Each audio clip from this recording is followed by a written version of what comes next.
Hello everyone, welcome back to the channel. आज एक major news आई है in respect to RBL bank कि इसके अंदर 51% stake Dubai based national bank acquire करने वाला है। $3 बिलियन की डील है। 51% stake at an price of 295 and 18,000 crore का इन्वेस्टमेंट है that approximately come to 2.2 billion.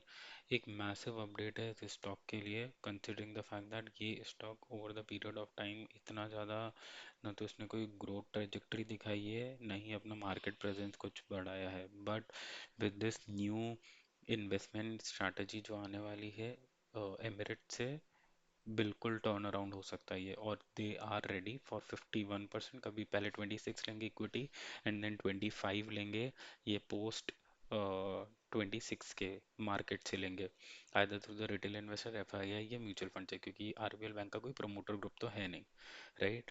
ये स्ट्रैटेजीज बैंक के लिए बनेगी over the period of time. अगर ये अब अभी भी गिरता है तो ले सकते हैं। Why this stock was available at such cheap valuations, क्योंकि इसके फाइनेंशियल्स का अगर अपन देखें over the period of time बहुत ही रन डाउन फाइनेंशियल्स रहे हैं, राइट। रेवेन्यूज डिपिंग है, फाइनेंशियल प्रॉफिट में स्टेबिलिटी नहीं है, प्रॉफिट्स भी डिपिंग है इसके, एंड ग्रॉस एनपीए का बहुत बड़ा फैक्टर है। तो ये एक मेजर कंसर्न था। उसके बाद इन मिड टर्म में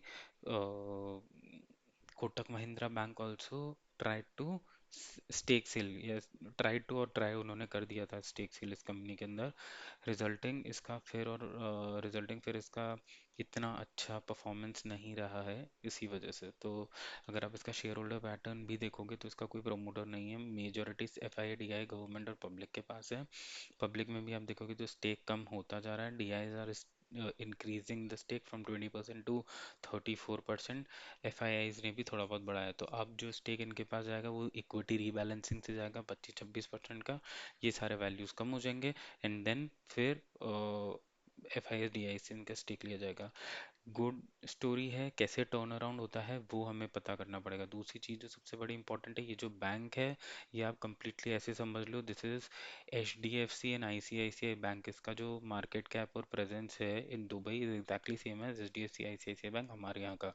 तो आप यही समझ लो, it's going into world countries first number bank. So बहुत बहुत मेरे हिसाब से बहुत अच्छा हिट होगा स्टॉक को over the period of time.